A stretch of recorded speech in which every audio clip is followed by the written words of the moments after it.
Hello students, আশা করি তোমরা সবাই ভালো আছো। তো স্টুডেন্টস, তোমাদের মনে কি কখনো প্রশ্ন এসেছে যে কম্পিউটার বা মোবাইলে ছবি, ভিডিও, গেম এত সুন্দর দেখায় কেন? এই কাজটা করে কে? আজ আমরা জানবো গ্রাফিক্স কি এবং এটি কিভাবে কাজ করে এবং কোন কোম্পানির গ্রাফিক্স সবচেয়ে বেস্ট এবং গ্রাফিক্স কিভাবে একটা ভিডিও বা ছবির যে কোয়ালিটি সেটাকে এনহ্যান্স করে। তো প্রথমে এক এক করে আমরা জেনে নিই গ্রাফিক্স কি। গ্রাফিক্স মানে হলো কম্পিউটারের ছবি, ভিডিও, অ্যানিমেশন ও গেমের ভিজুয়াল অংশ। এখানে তিনটে ছবিতে তোমরা দেখতেই পাচ্ছ যে এই ছবিতে দেখো, একটু লক্ষ্য করলে দেখতে পাবে এখানে হচ্ছে কি নীল কালার করা আছে, সরি আকাশি কালার করা আছে, এখানে কি হোয়াইট কালার, এখানে হচ্ছে কি হালকা রেড আছে, এখানে সবুজ কালার। এই যে কালারগুলো কম্বিনেশন দেখতে পাচ্ছ, এটা গ্রাফিক্সের দ্বারাই সম্ভব হয়েছে, অর্থাৎ গ্রাফিক্স কার্ডের দ্বারাই কিন্তু সম্ভব হয়েছে। এরপর দেখো এখানে একটা গেমের, ভিডিও গেমের ছবি আছে। আর এইটা হচ্ছে আমাদের কি গ্রাফিক্স কার্ড। এই গ্রাফিক্স কার্ড এর জন্যই কিন্তু এই ছবি বিভিন্ন কালার তোমরা দেখতে পাও। এরপরে দেখো গ্রাফিক্স কার্ড কি, এর ফুল ফর্ম জেনে নাও। জিপিইউ। জিপিইউর ফুল ফর্ম কি? Graphics processing unit. জিপিইউ হলো কম্পিউটারের এমন একটা প্রসেসর যা মূলত ছবি, ভিডিও ও গ্রাফিক্স দ্রুত প্রসেস করার জন্য তৈরি করা হয়। মনিটরে যা কিছু দেখায়, আইকন, ভিডিও, গেম, গ্রাফিক্স সব জিপিইউর মাধ্যমে রেন্ডার করা হয়।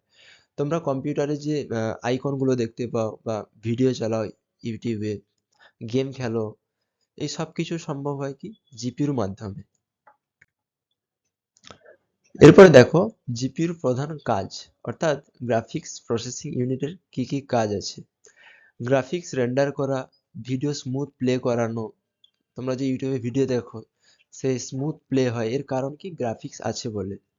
গেমের ফ্রেম রেট বাড়ানো, ফটোশপ, প্রিমিয়ার প্রো, ব্লেন্ডার এর সাহায্যে তোমরা কি করো না, কোনো এডিটিং করো, ভিডিও এডিটিং করো, ফটো এডিটিং করো, এগুলো কে করে? জিপির মাধ্যমে তোমরা করতে পারবে বা করা হয়। আচ্ছা, এরপরে দেখো এআই ও মেশিন লার্নিং এর কাজও জিপিইউ করে থাকে।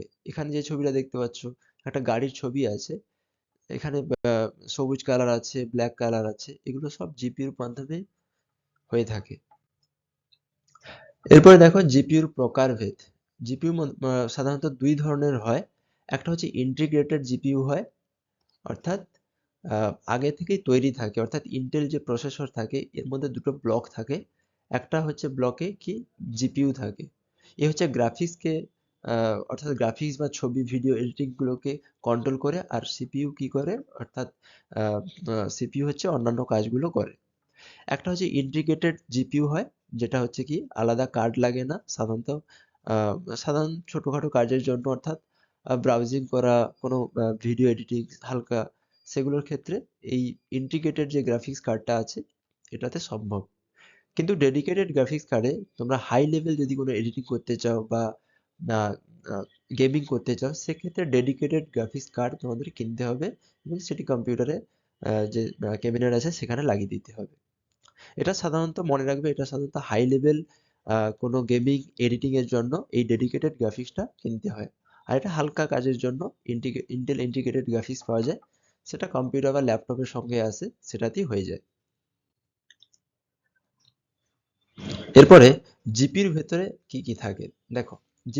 সিপির মতো জিপিইউতে কিন্তু কোর থাকে, ছোট ছোট কোর থাকে, ভিRAM থাকে, মেমোরি বাস থাকে, কুলিং ফ্যান থাকে। জিপিইউ লোড নেয় তো সেটাকে ঠান্ডা করার জন্য কি কুলিং ফ্যান লাগানো থাকে। এরপরে আউটপুট পোর্ট, যেমন এইচডিএমআই ও ডিসপ্লে পোর্ট। এখানে দেখতে পাচ্ছ যে আউটপুট পোর্ট আছে, এগুলোতে কি না মনিটরের সঙ্গে কানেক্ট করা যায় এর মাধ্যমে।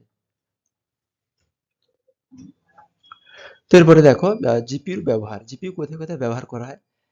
বললাম গেমিং এর জন্য তো এটা ব্যবহার করা হয়, ভিডিও এডিটিং, গ্রাফিক্স ডিজাইনিং, হ্যাঁ, AI data processing, three D model. এখানে দেখতে পাচ্ছ থ্রিডি মডেল চলছে, এটাও জিপিইউর মাধ্যমে তোমরা দেখতে পাচ্ছ। ইভেন আমি যে এখন ভিডিও বানিয়ে তোমাদেরকে প্রোভাইড করছি, এটাও জিপিইউর দ্বারাই সম্ভব হয়েছে। এরপরে জিপিইউ নির্মাতা কোম্পানি, কোন কোন কোম্পানি জিপিইউ তৈরি করে। বিশ্বের জনপ্রিয় দুই তিনটি কোম্পানি আছে যেগুলো জিপিইউ নির্মাণ করে, সেটা হচ্ছে এনভিডিয়া, এএমডি, ইন্টেল। ঠিক আছে? তো আশা করি তোমরা এই ভিডিওর মাধ্যমে জিপিইউ সম্পর্কে আইডিয়া করতে পেরেছো, জিপিইউ কি এবং কিভাবে কাজ করে। তো তোমরা কি জিপিইউ ব্যবহার করো, কোন কোম্পানির জিপিইউ ব্যবহার করো, সেটা কমেন্ট করে অবশ্যই জানাবে। যদি ভিডিওটি ভালো লাগে থাকে অবশ্যই কমেন্ট করে জানাও কেমন হয়েছে, এবং লাইক করে দাও, বন্ধুদের সঙ্গে শেয়ার করে দাও। ধন্যবাদ সবাইকে।